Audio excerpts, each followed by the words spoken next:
What's up, everybody? It is amazing out here. I love filming videos out here at this time of year. So I was talking to the amazing Marnie, of which I'm going to link for you guys her information in the description, and I'll tell you about her in a minute. But we were talking about the healing power of horses, because I grew up pretty much my entire life around horses and even had my own horse as a teenager. So I have some really awesome memories of getting to spend that time with my horse during what was otherwise a very tumultuous time in my childhood and in my life. But as we were talking about this, I was telling her these stories with joy about this time I got to spend with my horse, which I want to tell you guys these stories too. And she asked me, or really she said, man, those are amazing stories. You've got to find a way to share these. And so I was thinking about it, and I realized that as I was telling these stories, nothing but joy was coming up for me. And I really wasn't thinking about the fact that those were some crappy times in my life. I was just thinking about the joy. So it got me thinking about the difference between intellectually processing things and actually emotionally healing from them. And I want to talk about that today.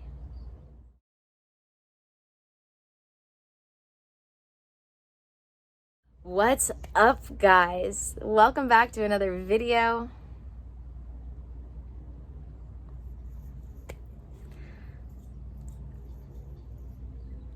All right, guys, welcome back to another video. I'm Ann Blackwood, your Silicon Valley Sage Sister, here to bring consciousness to the forefront of your daily life to make life a little kinder and simpler. So let's get into this. So first I'm going to tell you guys these stories because they're pretty short. So the first story I have that I was telling Marnie was about the fact that because the property where my mom and I were staying had the barn, like it was basically two big properties connected together. So one had the house where we had our house trailer in the backyard, and the other half, basically the other whole property attached, was a barn with a nice big pasture. So I got to live where my horse was, which in this area is awesome to be able to do. We used to joke about, because where my mom and I were staying was like considered one of the richest places in the area, but we were living in a house trailer in somebody's backyard. So I could be like, oh yeah, well, I live here in a house trailer in somebody's backyard. Like it was a funny juxtaposition that I like to talk about. But anyway, back to the point. So, just just thinking about the fact that, like, oh yeah, I live in the richest area around in a house trailer in somebody's backyard. It was a funny thing. Even back then I had a sense of humor about everything. So I would go down at night when I couldn't sleep and walk up to the fence, climb up on the fence. My horse would come up, and I would just get on her back and lay there with her in the moonlight. And those are some of my fondest memories.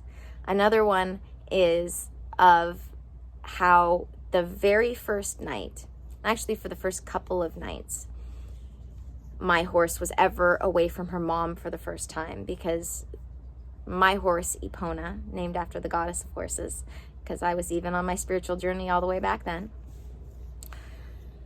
My horse, Epona, she was the baby of my mom's other friend's horse. So mom had to go back to where she belonged. My horse was staying with us. So these first nights that she was going to be away from her mom, even though she had another horse there, to keep her company, my mom and I also stayed down there with her, because the couple of stalls that we had in the barn itself were pretty big. So my mom and I set up in the corner, and I was between my mom and the wall, and my mom was laying next to me. And at some point, Epona comes in and she lays down very gently, making sure not to lay on us with her body, but lays her head across us. So she's laying with us. And again, I wish we could have taken a picture, because these are some of my fondest memories. Obviously, there were no selfies at this time. We didn't have smartphones. Trying to take a picture with a real camera, a film camera, would have been very difficult. And we didn't have a digital camera at the time. Although they were just starting to become a thing, they were still big and bulky as well. So, but still, these were also some of the worst times of my childhood, with all the drama that my parents were going through. But when I look back on this time, the memories that come up for me are the joy. And that's how I can tell, that's how one can tell you've healed from a situation, because you look back, you can see the good around the bad. And if the bad does come up for you at all, it's something that happened. You're over it. You've healed from it. You're not going to get any sort of somatic feedback. So when I think about these times, I think about the occult bookstore that I basically grew up in. Getting to take sword fighting classes, hanging out with the other adults, them reintroducing me to the Renaissance Fair, and then me getting to work at the Renaissance Fair, and all of the amazing memories I have like that. Another that I really love is that my mom helped me make like a traditional Halloween shaped, old-fashioned shaped coffin. And we would put that underneath the house trailer. And then at night, if I didn't want to sleep in the big bed with my mom, I would go out and pull it out from under the trailer. The top was just flat. It wasn't hinged or anything. So I would just take the top right off, and it was upholstered inside. So it was nice and fluffy, and I would just get in there and sleep, looking up at the stars. And trust me, if I really wanted to drum them up, I have a lot of crappy memories of my parents fighting and the drama, and me fighting with my parents, and all sorts of crappy stuff I could pull up. But I don't even think about them anymore. I'd really have to dig those up now. The memories that come up for me are the good times. So I was thinking about this, and thinking about how, like I said in the beginning, there's a difference between intellectually processing something and emotionally healing from it. And the first time I ever really experienced this, even though I knew it intellectually at the time that there was a difference, the first time I really experienced it was after my best friend died, a couple of years after my best friend died. Because when my best friend passed away, I was there. I found her, called the ambulance, tried to give her CPR, went to the hospital, watched her get taken off of life support, the whole shebang. And because I was already very much into psychology and healing at that point, but not quite as far down my spiritual path in healing, I was very good at intellectually processing things, but I still wasn't quite good at emotionally healing. And there is a difference, and you can tell because you will still experience somatic feedback, especially if you haven't healed from something, which that's like the physical feelings. Things like getting nauseous, having a stomach ache, getting a headache, because the emotions are coming up. Somatic feedback is just that physical feedback that you experience from anything. So when they're tied to your emotions, that's partly how you can tell you haven't fully processed it and fully healed. But so when I learned the difference between intellectual and emotional healing, or intellectual processing and emotional healing, was a couple years after my best friend passed away. I walked into a therapist's office, and it just happened to be the anniversary of her death. I didn't realize that it was a complete coincidence that I had scheduled this appointment for this day, because it just happened to be when I was going into this particular clinic anyway. So it was time to see my counselor there. And so we started talking, and my best friend came up, of course, because that's what I was dealing with at the time emotionally. And so I ended up looking up at the calendar because she asked me, well, when that happened, and I was like, wow, literally today, a couple years ago. So we started doing a little bit of therapy, and I was just talking because I had intellectually processed in my mind some of the healing, but I hadn't fully emotionally healed.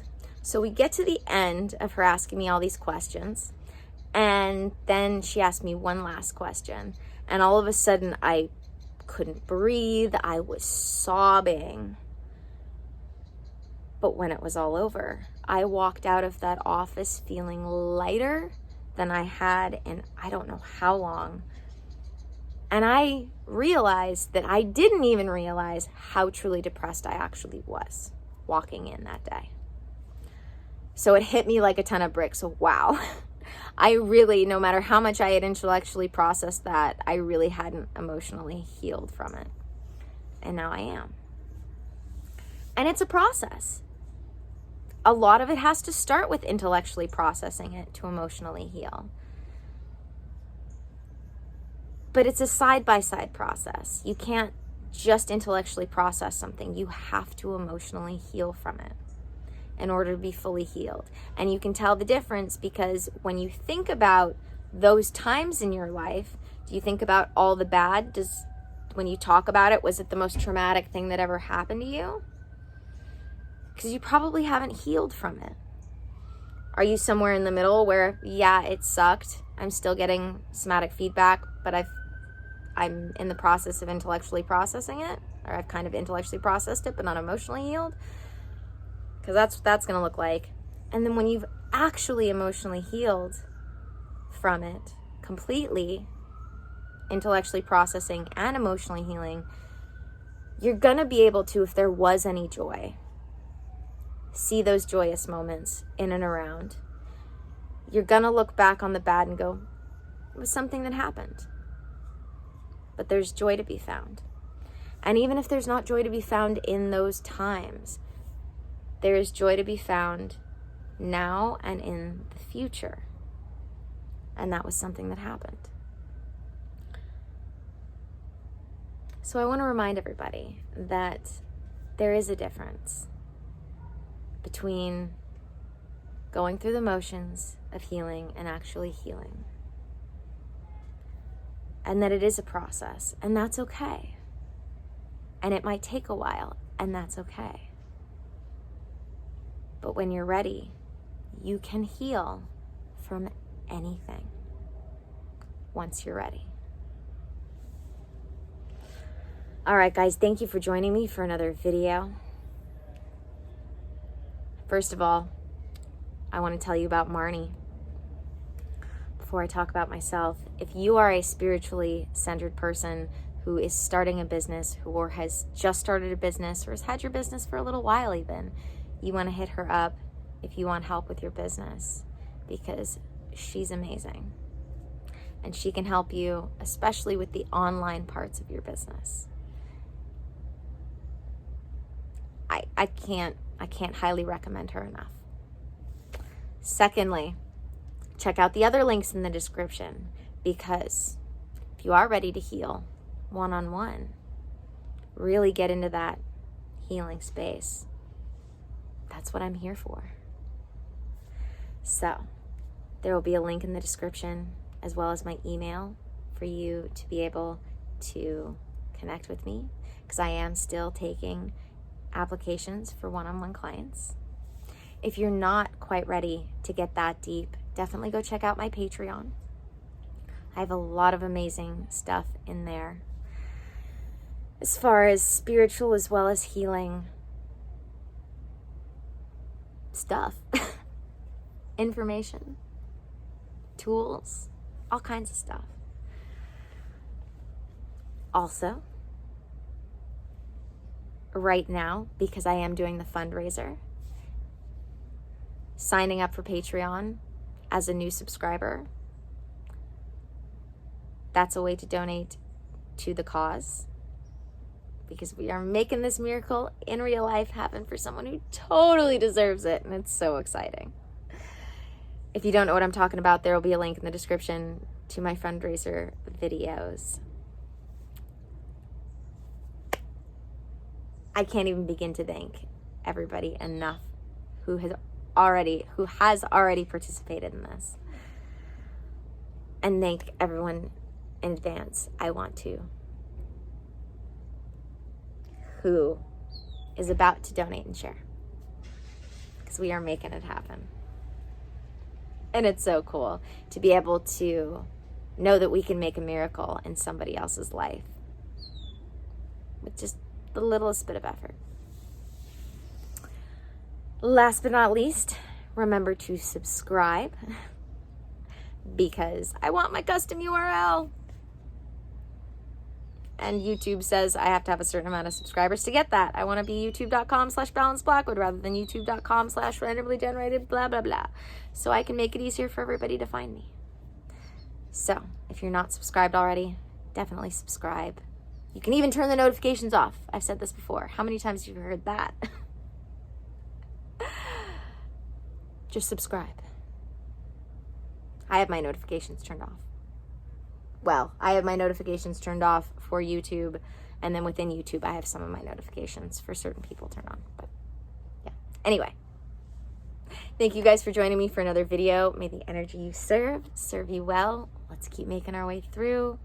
Check out the links in the description. And always remember, healing is a process. It takes time, but you've got this. You can heal from anything. And you've got this. You've got this.